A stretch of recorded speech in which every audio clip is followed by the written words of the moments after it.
Maliennes, Maliens, mes chers compatriotes, je voudrais tout d'abord rendre grâce à Dieu, dont l'infinie bonté nous a permis de voir ce jour heureux pour notre peuple. En effet, c'est avec beaucoup de fierté et d'espoir que je viens de signer le texte de la Constitution adopté par le peuple lors du référendum du 18 juin 2023, dont la Cour constitutionnelle a proclamé les résultats définitifs le 21 juillet. Mes chers compatriotes, l'exigence formulée par le peuple au cours des assises nationales de la refondation vient d'être concrétisée par cette signature, qui constitue l'aboutissement d'un processus véritablement historique durant lequel notre peuple a montré sa grande maturité et son sens élevé de la responsabilité. L'acte de promulgation de la Constitution que je viens d'effectuer ouvre ainsi la voie à la naissance de la 4e République du Mali. Mes chers compatriotes, à l'issue du référendum, le peuple s'est exprimé pour la nouvelle Constitution avec une majorité significative de 96,91% des suffrages exprimés. Ceci est la preuve indiscutable de la soif des Maliens de se donner une nouvelle chance pour un nouveau départ. Bien que le projet de Constitution ait suscité beaucoup de discussions durant la campagne référendaire, je comprends tous ceux qui, pour diverses raisons, se sont prononcés contre son adoption. En tout état de cause, chacun s'est exprimé comme il se devait dans un débat démocratique, sans aucune censure, en utilisant tous les moyens de communication existants. À présent que le peuple s'est prononcé, il n'est nullement question de victoire d'un groupe sur un autre. Le verdict de la Cour constitutionnelle a donné le ton à la célébration de la victoire du peuple malien tout entier.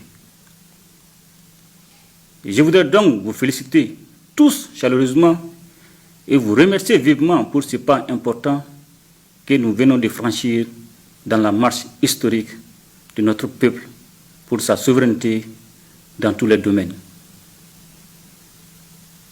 Mes chers compatriotes, aujourd'hui, le Mali peut sereinement envisager son avenir politique en mettant en place les institutions qui auront la lourde responsabilité de faire ses premiers pas à la toute nouvelle République. Toutefois, nul ne doit se tromper, car avec la rédaction de cette Constitution, il ne s'agissait point de renier l'histoire politique et institutionnelle de notre pays. Il était plutôt question, par un saut qualitatif, d'atteindre les objectifs de refondation formulés par les Maliennes et les Maliens au cours des assises nationales de la refondation.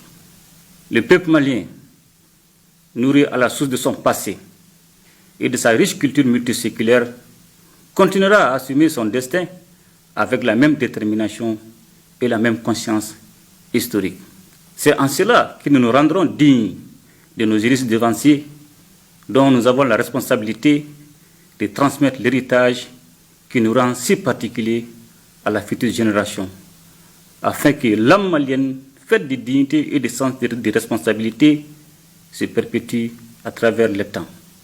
Mes chers compatriotes, la nouvelle Constitution pose les bases d'un système démocratique qui se nourrit d'une vision endogène et sociale, tout en s'enrichissant des apports extérieurs. Nous avons fait la preuve que nous pouvons moderniser notre État sans nous renier. Il me plaît ici, encore une fois, de saluer la résilience du peuple malien qui mérite que les décideurs, à quelque niveau qu'ils se trouvent, se dédient entièrement et exclusivement à la résolution de ces problèmes. C'est pour cette raison que le Conseil a tenu à mettre au fondement de l'action publique les principes visant le respect de la souveraineté du Mali, le respect des choix stratégiques et des choix des partenaires opérés par le Mali, la défense des intérêts vitaux du peuple malien dans les décisions prises. Mes chers compatriotes, avec cette nouvelle constitution, le Mali prend ainsi un nouveau départ, celui du Mali Koura, dans lequel nous bâtirons ensemble une économie forte au service de la satisfaction des besoins des citoyens. Il s'agira, comme nous l'avons déjà commencé, de mettre en place les conditions d'une croissance économique interne qui se fondera sur les technologies nouvelles, ainsi que sur une industrie de transformation de nos produits et ressources naturelles, en tenant compte des opportunités de la transition énergétique. Mes chers compatriotes, le Mali de demain, le Mali Koura, doit être celui dans lequel se reconnaîtront les producteurs ruraux, les ouvriers, les opérateurs économiques, les fonctionnaires, les militaires et paramilitaires, les femmes, les jeunes, les personnes vivant avec un handicap, les personnes âgées, nos compatriotes établis à l'extérieur. En somme, toutes les catégories sociales et professionnelles sans exclusive. C'est ce Mali réunifié autour de tous ces enfants que nous nous attelons à bâtir dans un environnement pacifié et sécurisé par nos 20 forces de défense et de sécurité, dont je voudrais à nouveau saluer la bravoure et le don de soi jusqu'au sacrifice ultime. Je voudrais, pour terminer, réitérer mes sincères remerciements à l'ensemble du peuple malien et l'assurer de ma détermination à tout mettre en œuvre pour un passage réussi à la 4e République. Vive la 4e République dans un Mali éternel, qu'Allah bénisse le Mali et protège les Maliens. Je vous remercie.